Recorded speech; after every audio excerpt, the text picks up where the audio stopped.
Ooh. Ooh. Well, that means we gotta just start talking or whatever. Whatever the hell it is we do. You know what? Whatever. Okay. They tell me to do things I done running. Ooh, did I get new updates? I think I have new updates available. And in a second, I can finally show Bean that thing I've been talking about for 2 hours that's really cool. That's not really even that cool. Hey, Bean, remember I said there was cool stuff? Yeah, well, took long enough.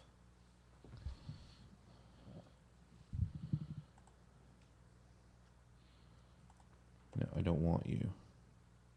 I probably should have set this stuff up already, but I didn't. Whoops.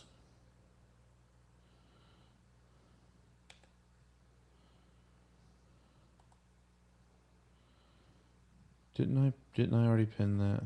Oh, it's there. 'Cause I'm an idiot.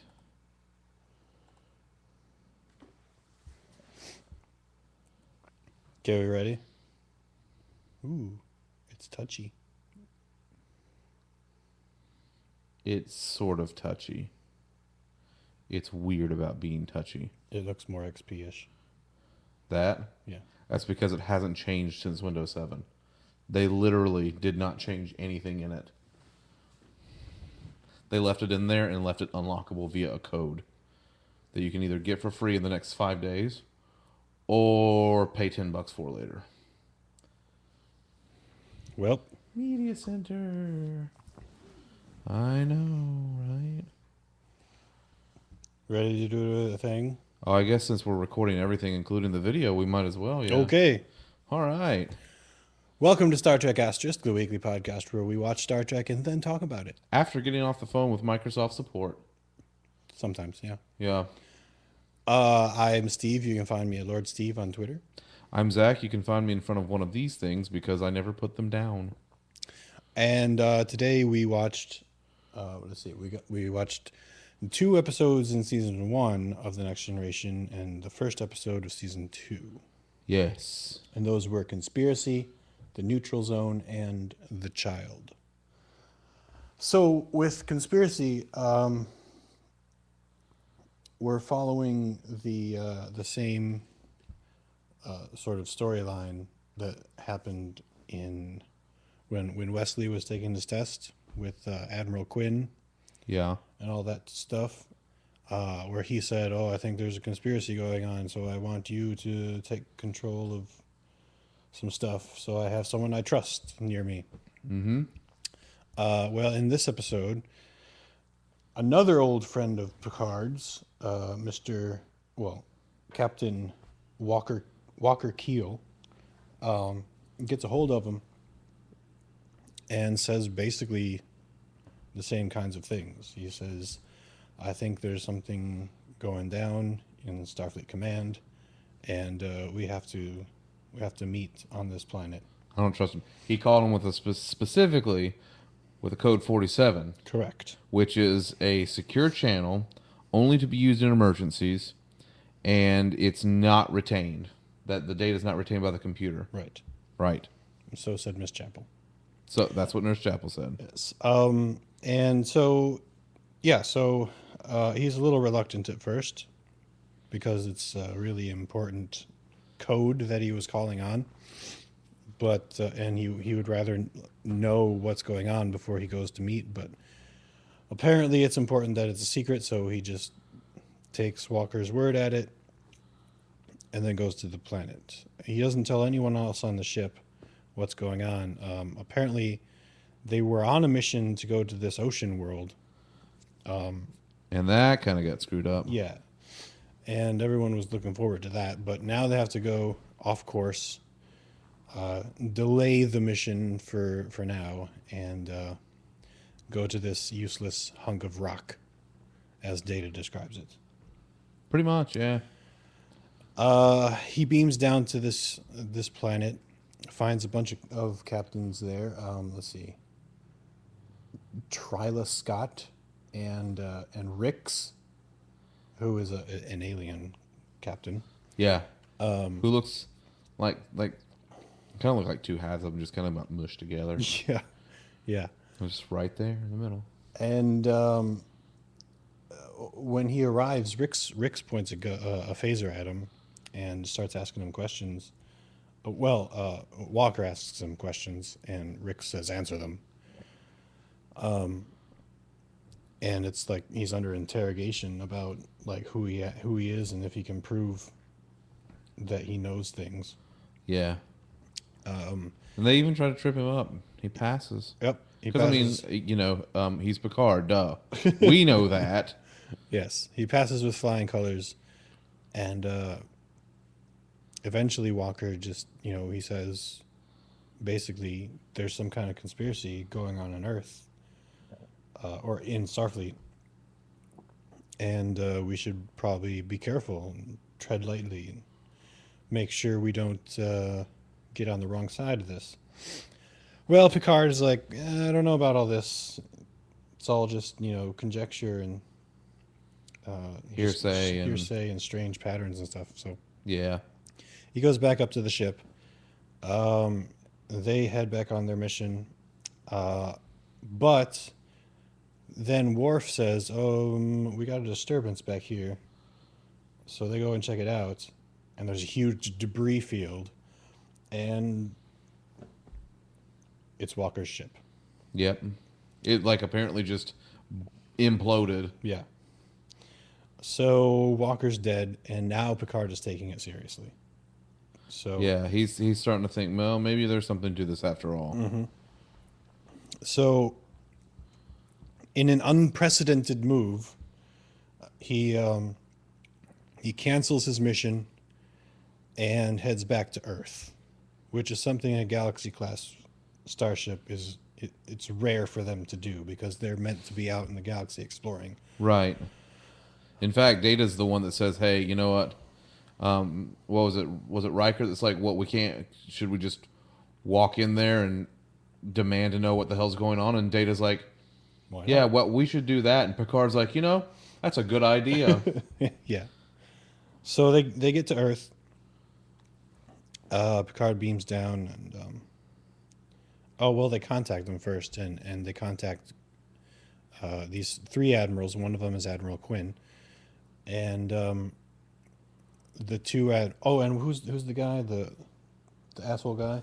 Oh, it was that asshole guy from last time Quinn was on the ship? Yeah. The one that was doing the inspection and the investigation. Yeah, I can't remember. Remick. Yes, that asshole. Yeah. Was it Captain Remick? Or it's not. It's Commander Remick. Commander, yeah. No, he's no captain. Yeah, yeah. That guy. Commander Remick is there too, and two other admirals. The two admirals invite Picard to dinner. Won't you join us? Yes. And Picard's like, all right, that's cool. And Quinn says, I won't be able to make it to dinner, but I would like to go up to your ship and look around again. So Picard takes that as Quinn wants to talk to us alone. He wants to, he's on our side, obviously.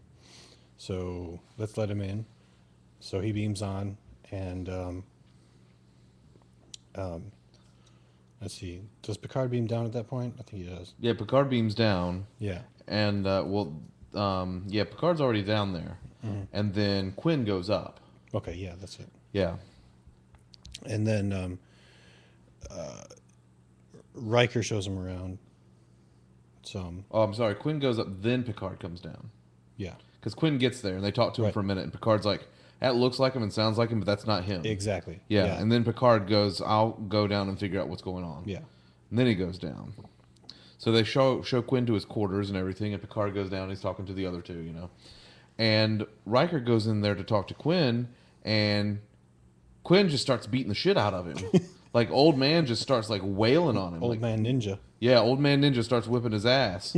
So they call he calls security, and then by the time, who got there? Was it Worf and Geordi were there? Yeah. And then they got in there, and they checked on Riker, and Quinn's like, I don't know what happened. He fell and hit his head. And then suddenly, he starts beating ass on the two of them. And then Crusher walks in and opens the door, says, fuck this, and phasers him, and he goes down like a bag of potatoes. Well, it takes her like 5 shots before he actually goes down. Yeah. Yeah.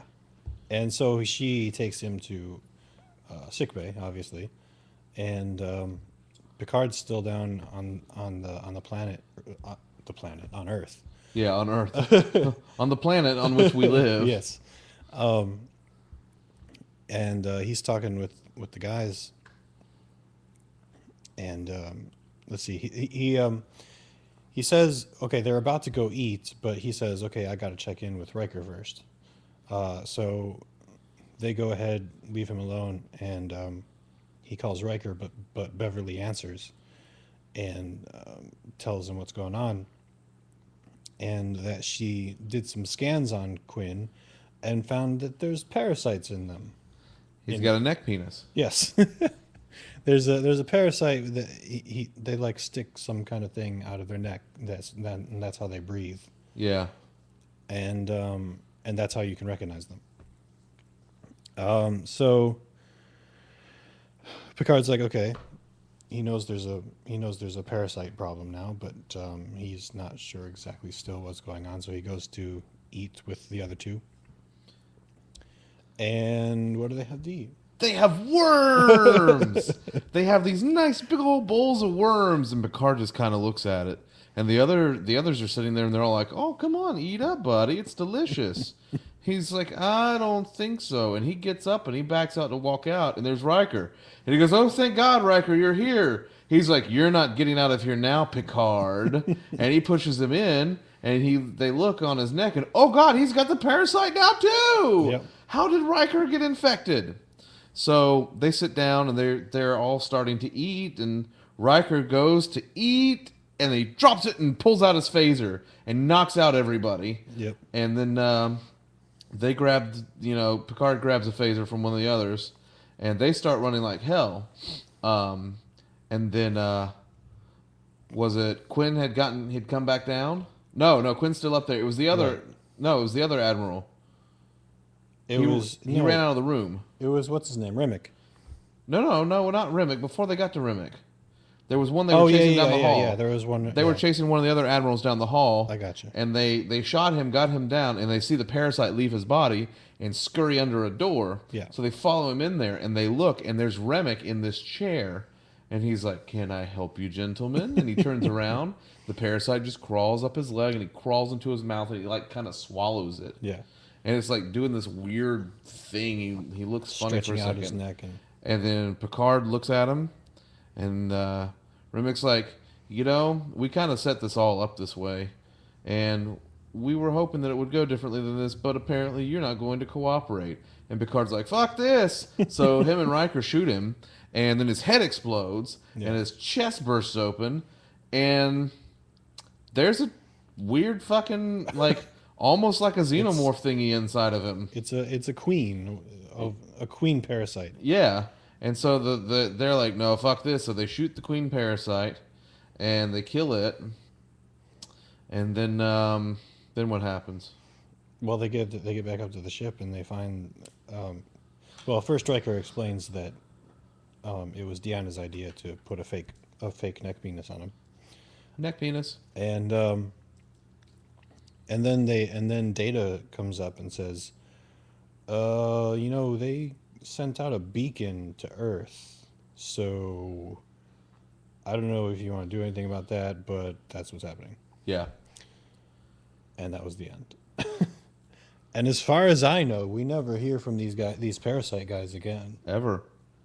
Let me see. This is this is 2 of 2 in the alien neuroparasite arc. So that's the end of them. The beacon didn't really work very well, I guess. No. Bye. They are the worst Goa'uld ever. Maybe they shut off the beacon after, Well, sure, but I mean, you still got a signal going out there that they sent. Nobody cares. The signal stopped. Yeah. Apparently you can stop the signal. Sorry. So, what did you think of this episode? I thought it was neat. I like the fact that they sort of did revisit this before the end of the season, Hmm. to kind of close this thing up because that one episode was sort of suspicious and there was not really any closure. Yeah, They make the inspections and they do this investigation and they don't really find anything. So you're like, what's going on? There's got to be more to this. hmm, And now we that's find true. out there is. There is, you can kind of tell that they're playing around with different episode writing styles. Yeah. Um, you would never have had something like this in the original series. Um, it's uh, it's not the first time they've done an arc because obviously Q has come back before, Right. but it's the first time where an arc is actually connected by story. Like Yeah. Q is connected by character. This one is connected by story, Right. and I like that. I like where they're leading with that. Yeah. But apparently they didn't go any farther. No. Um, yeah, I like it. And it's the first time we've seen uh what now I forgot the name of it. Why did I San Francisco. Yeah. Yeah, that It's place the first where in a Star Trek TV series. It's the first time we've seen Star Trek or San Francisco. We saw it in the movies. yes. We saw it in the movies, but we haven't seen it on a TV series. So that was fun. Okay, the next one is the neutral zone. This one is kind of interesting. Let me check this out first. Okay, so Picard was attending this emergency conference on what is it, Starbase 718, and while he's over there, uh, Riker's in charge, obviously, and they're checking out this piece of space debris that apparently originated on Earth um, in the late 20th century. yeah. Um, and it's just a curiosity, and then Riker says, "You know what? Just let it go. It's just junk, really. We don't need to worry about it." But Data says that he would like to go and study it because it's probably an interesting piece of history. So Sure. so they got nothing else to do. So Data goes over there with Worf, takes a look around, and finds some meatsicles. No, they are meat popsicles. Did they register as human? No, I am a meat popsicle. And yeah, so some frozen humans from the 20th century. And Picard says he's about to come back. So Riker's like, "All right, you guys got to get out of there. We're ready to go." And Data says, "We've come upon an interesting situation. Actually, there's some people here. There are people here. I think it's best if we bring them aboard." So Riker's like, "Okay, whatever you have to do it quickly." All So right, we got shit to do. yeah, so they bring the people aboard. Picard comes on board without knowing anything about the people, and Picard tells, is Data on the ship or at the helm at this point? Does he tell Data to set the course, or is it Geordi? I forget. I Who think it's Geordi. remembers? I think he tells Geordi, set your course here, and Geordi says, this is gonna put us in the neutral zone, and Picard's like, yeah, what of it? The neutral zone? Danger zone. So they go off the neutral zone. Meanwhile, Picard goes to check on something. I don't know what he's checking on. He's going to the sick bay to check with Crusher, and Crusher tells him about the people that were frozen, and he's like, "What? What's this? Is the first time I'm hearing about it." So Crusher says, "Yeah, these guys were frozen, and apparently they were dead before they were frozen."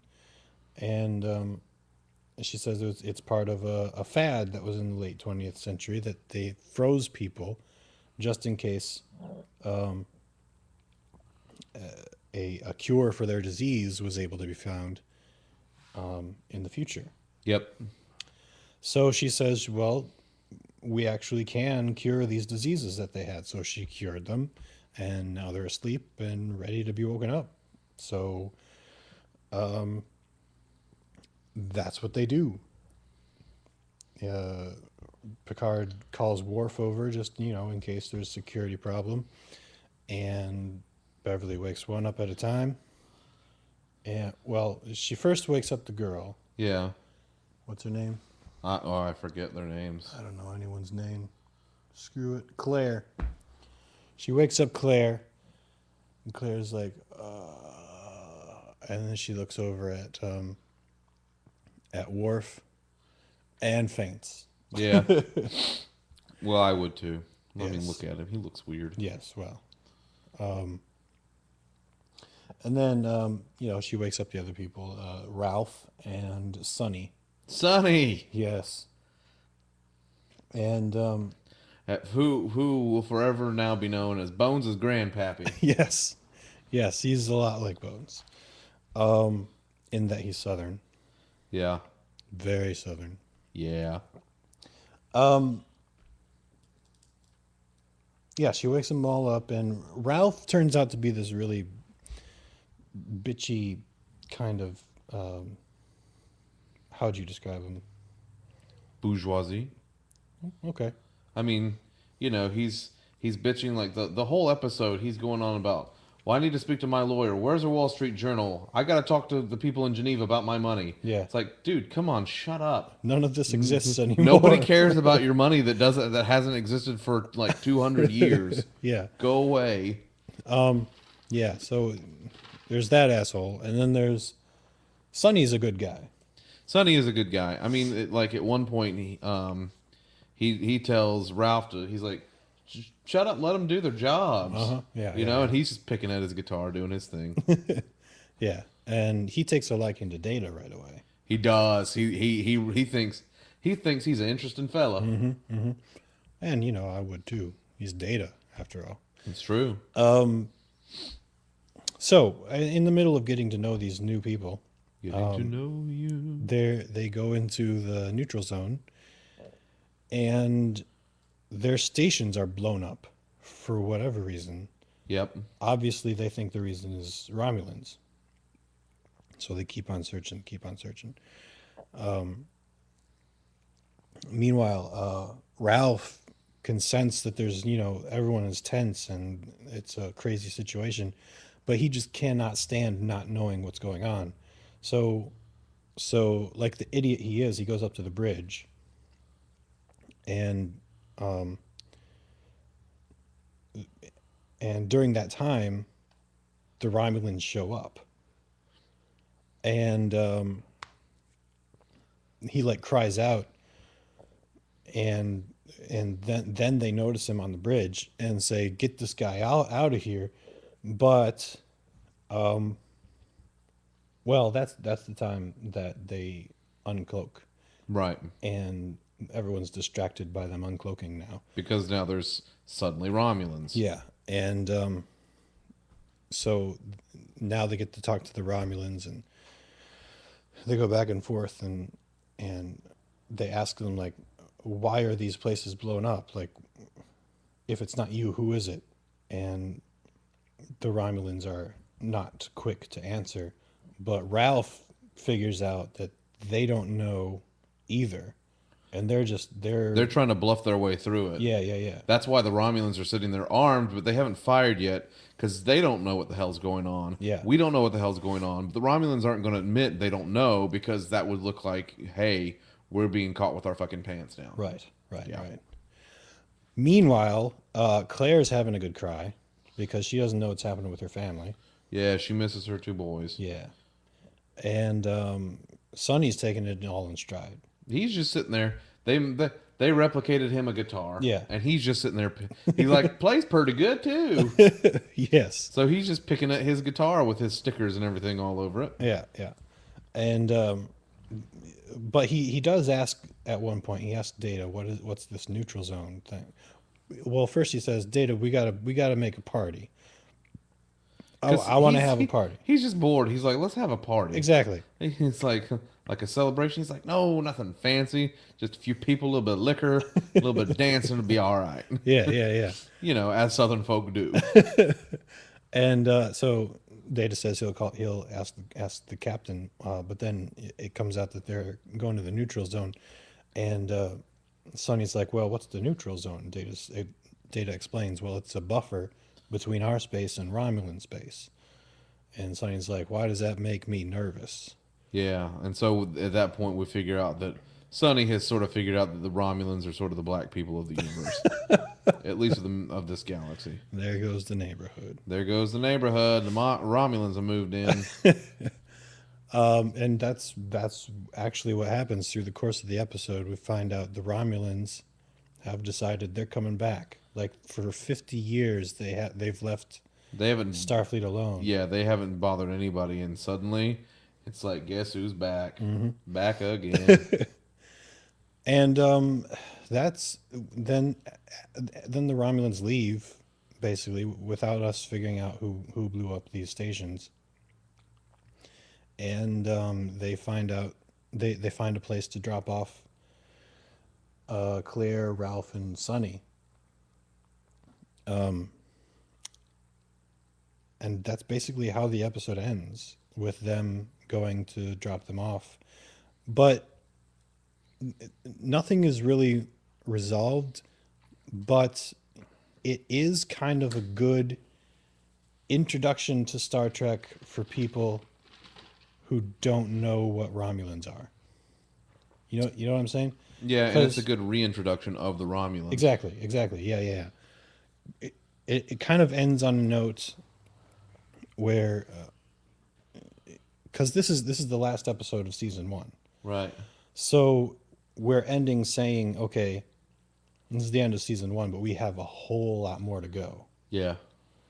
And Picard says as much. He says, "There's so much more to explore, so much more things to learn." You better hope so, or he'd be out of a job. Yeah. So, yeah, I think the purpose of this episode was to reintroduce people to the Romulans via people who have been in the audience's time. What do you think? All right, I can dig it. Yeah. Yeah. What did you think of the episode as a whole? I always thought it was pretty good. It's interesting to see, they're they're making fun of people of the time, and Yeah. it's kind of funny because you see these people, and these are the people that they're sort of acting as are the people that are actually living during the time of production. So Yeah. it's kind of funny to see them as the people of the past, and you get a different perspective. You see where everybody's priorities are. You have this one guy who was this fat cat Wall Street connected dude with all this money, and obviously lots of power and influence. You see the one woman whose only concern really is what happened to her family, where they go, Right. and she learns they have this entirely huge lineage that came from them. And then you have the guy like Sonny, who is, he was a star back in his day. He was a really big, famous singer, and he's not worried. It's his mentality. He just kind of takes it all in stride and says, "What does he say?" He's like, "We're all still dancing the same dance. It's just a different tune." Yeah. And it's kind of interesting to see those three different archetypes as you're approaching the subject of people suddenly being burst into this completely different society. Yeah, that is very interesting. To watch them, to see how they handle being in the future, Right. because not a lot of people handle it very well. Right. Then there are people like Sonny Yeah. or Philip J. Fry. Pretty much the same exact position. Yep. So that was the end of season 1, and the end of Hairless Riker. Hooray! Because in the next season, with episode 1 of season 2, Riker has hair. Riker has hair. In this episode, everything has come together, except for the fact that Dr. Crusher's gone. Bye, Dr. Crusher. We'll miss you. In season 1, we have Tasha until she dies. Yeah, oh. We have no Riker's beard. We have an endless supply of main engineers, chief engineers. Yeah. We have no Guinan, None.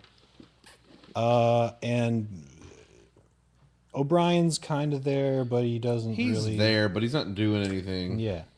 And in this episode, we have all of that come together, Except Crusher's except gone. Crusher's gone. And it's kind of like, well, I blame Rick Berman. Well, That's my answer to everything, though. all right then. But anyway, the story of season 1, or of season 2, episode 1, is that there's this plague, like it's what am I thinking, a virus type of thing, and they have to transport it from one planet to another. Yeah, they actually have like a whole Yeah. like array of these things. Yeah, yeah. They have to transport it so that the people on this other planet can study it Right. in order to come up with A solution. a solution, a cure. So, Geordi, as the brand new chief engineer, comes up with this storage solution that should contain the virus without anyone dying. And he says that they'll be without warp drive for what, like 2 hours at least. 2 hours? Yeah. Yeah, and at this point, when Chief Engineer LaForge says that we're going to be without power, as Yeah. you noted when we were watching, you know there's a good reason. Exactly. Because he's got to replicate all these little containers. And he's got to reroute the power from the engines to do that. Anyway, he gets all that done. But in the meantime, this little sprite kind of comes into the Enterprise and flies around while everyone's sleeping and sneaks into Troy's bed. And not only does this thing sneak into Troy's bed, she wakes up with a fright because apparently now she's pregnant. Yes. Yes, and this is how we're introduced to Dr. Polanski. Picard's like, well, has the doctor checked in yet? And Riker's like, no. So he calls the sick bay because they're transporting a virus. She's the one who needs to be on call, and he calls sick bay and says, "Where's Dr. Polanski?" And he says, "Well, she's at 10 forward." So this doctor's on the ship, hasn't been here but a couple of hours, hasn't even met the captain yet, and she's already at the bar. Yep. So Picard goes down there and goes, I don't know how you did things where you come from, but here we follow protocol, and your ass should be in sickbay. And she goes, I think you need to sit down. But then we see Counselor Troy is there. Yeah. And then they talk, and then we go to the conference room, and we learn that Counselor Troy is pregnant. But not only is she immaculately conceived, I don't know what the fuck I'm saying. Anyway. Not only has she immaculately conceived this child, but one, its genetic structure is identical to hers, except that it's a male. Yeah. And two, it's growing at an alarming rate. The gestation period for a betazoid is about 10 months, pretty close to that of a human. Yeah. And this thing is already in the middle of its first trimester, 11 hours into it. Yes. So Yeah. the doc goes, yeah, at this rate, she's going to have that baby in, a day and a half. Mm-hmm. And they're all starting to debate it and trying to figure out all the moral implications, yada, yada, yada. And finally, she's like, screw this. I'm having the baby, and there's nothing you can do about it. And Picard goes, well, I guess that's that. Yep. So, sure enough, a day and a half later, she goes into labor. and they have security on standby because, hey, they don't know what this thing is. It could be some sort of threat. They don't know. Mm-hmm. And so Worf's standing back with a security party, and then Riker's there with her, just kind of watching and looking on. And then finally, she has the kid without having any pain. No pain at all. No pain Not whatsoever. even any comfort while she was, just carrying it. Yeah, just nothing. It was just like she was just there with a Just kid. like some gas is all. Yeah, basically. Yeah. And so they're like, well, this is a little unusual. The doctor goes, are betazoids normally this pain free during birth? And she goes, not according to my mother. So it's like, alrighty, well then, let's just keep going and see what happens. So, no big deal, but Picard goes, let me go visit, and pay my respect, whatnot. He goes down there, and this is just a few hours after she's given birth. Mm-hmm. Not only is Troy look like she never had a kid, was never pregnant to begin with. Two, this kid's like 4 years old now. Yep. Yep. And he can talk. Oh yeah. Oh, he can talk. He's great. Yeah. So this miracle baby is just walking around the ship, 4 years old, and now he's 8 years old. Now he's old enough to go to school. So he's playing with puppies in the school, Puppies. along with all the kids. And when it's time for him to go, even the teacher's like, I think he grew since you dropped him off. And she's like, yeah, I get that a lot. So let's see. It's time for him to go back and eat. So he goes back to Troy's quarters with her, and They kind of all go up there, yeah, and Picard's like, so what you doing there, buddy? He's like sitting down waiting for dinner. He's like, no, what are you doing here on this ship? He's like, this is where I live. This is my home. And Troy's like, no, sweetie. I think what he wants to know is, why did you come to this ship to live? And he's like, I can't tell you that yet. It's not time. And they're like, okay. yes, But they're like, all right, we'll just let this thing go now, because kid's fine, whatever. yeah, Meanwhile, down where Geordi is working with this one scientist dude, and they're transported all of these pathogens into this containment unit that Geordi built, which looks awesome, by the way. Suddenly, they're having a problem down there.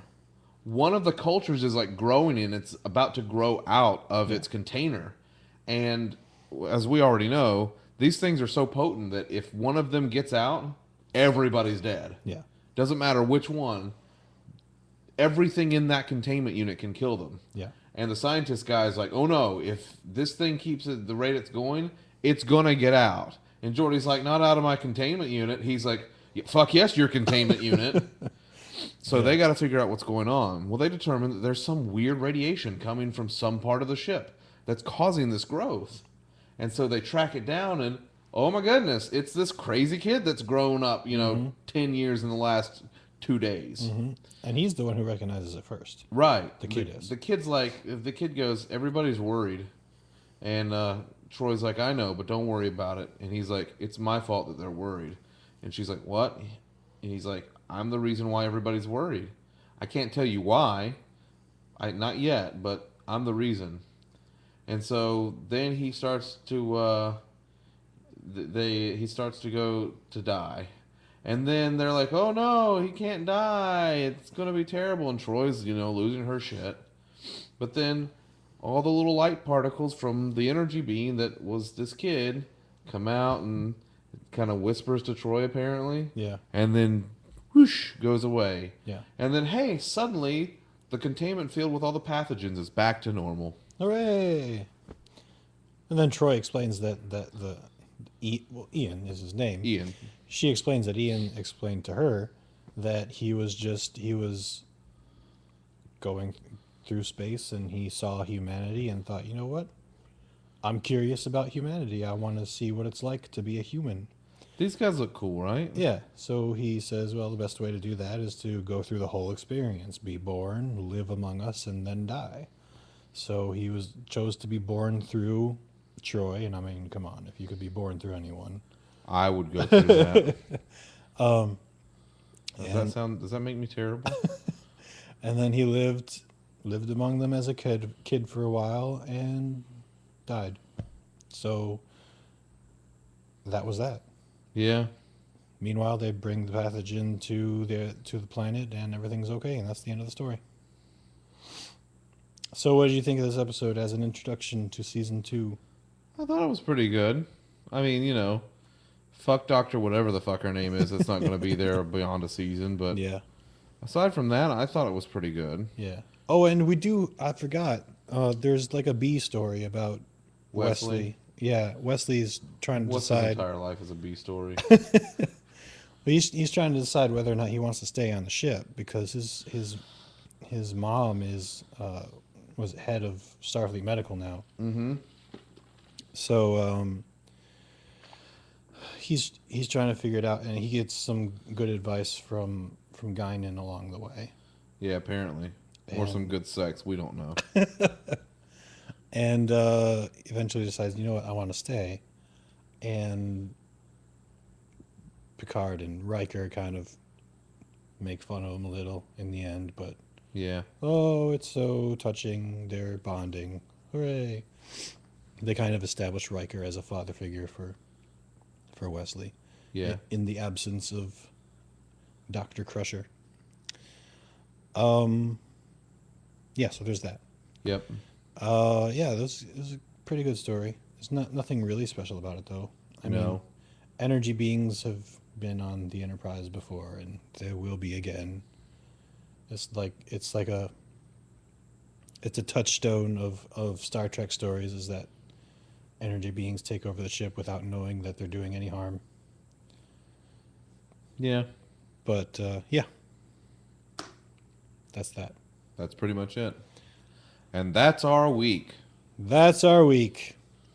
So, some new business.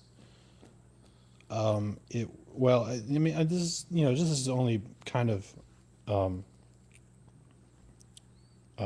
peripherally about Star Trek, but J.J. Abrams was named as the director of the next Star Wars movie. Mm-hmm. How do you feel about that? Notice my silence. I am excited about this possibility. I am too, but there's I can't help but think about the one joke about JJ possibly standing for Jar Jar, and I'm just gonna leave it at that. But there's already a Jar Jar. I mean, you can't get worse than the first three. You don't know that. We haven't seen what happens, okay? Well, Remember, J.J. Abrams may be the guy that brought us the rebooted alternate universe Star Trek franchise. yeah, He's also the guy that brought us Lost.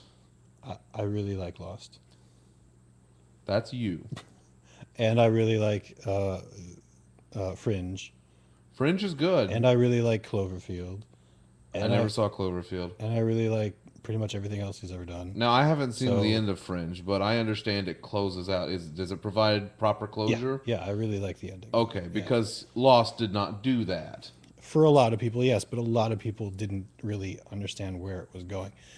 Granted, it admittedly was not like they didn't have as good a plan as they could have had. But I mean, in the end, they had the idea and the idea was executed.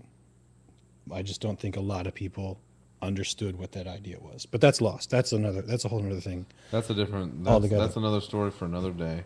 I'm just excited that JJ is going to be in charge of Star Trek because the way that JJ brought Star Trek back to the mainstream culture is that he made Star Trek a little more like Star Wars. Okay. That's what he has said. Okay. Is that he wanted he felt more in touch with Star Wars than he did with Star Trek, so he wanted to bring some of that into the Star Trek franchise to reboot it. So now he can take that original idea of Star Wars and just apply it to Star Wars. Yeah. Okay. Yeah. Well, anyway. I'm still waiting for Seth MacFarlane to do the Flintstones, but whatever. Maybe that's just me. Okay, that's it. Next week. Oh well, now I just already forgot what we're doing. Watching Star Trek, Well, yeah, The Next Generation, yeah. Season And 2. Season 2. I'm helping Put as down much as there. I can here. We'll be watching Where Silence Has Lease. Excuse me. And Elementary Dear Data. And The Outrageous Okona. That'll be next week. The Outrageous what? Okona. Okona. Meanwhile, you can find more content on our website. We've got you can download my short story Dark Matter. You can visit our store, our YouTube channel, our Tumblr. You can find where we are, and you can download our app For Windows 8. for Windows 8. Yes, not our mobile app, but I mean it could be mobile if you have it on a tablet. But If you have it on a tablet like this. yeah, And you open it up, and hey, look, it's an app. For those of you who are watching the video, I am lazy this week and not showing it on screen, but hey, there's a Green Asterisk app. Congratulations. It's awesome. Go Yes. download it. if You have can one watch of them. videos and stuff. Yes. There are no what do you call it? Messages? Messages. Yes. We don't have any messages to Yep. play, but we will play them if you call in, and hailing frequencies are open. At 513 asterisk. That's 513-278-7475. Call us because, it's kind of lame if you don't. Yes. Well, we will answer any questions you have Yes. about Star Trek or anything else, life, the universe, or anything. Yeah. Well, now hold on a second. We can't just throw 42 out there at them. 47 is okay, but not 42. No. But if we do 47, we have to take shots. That's it. So until next week, remember to help control the triple population. Have your tribble spayed or neutered. Live long and prosper. Goodbye, everybody.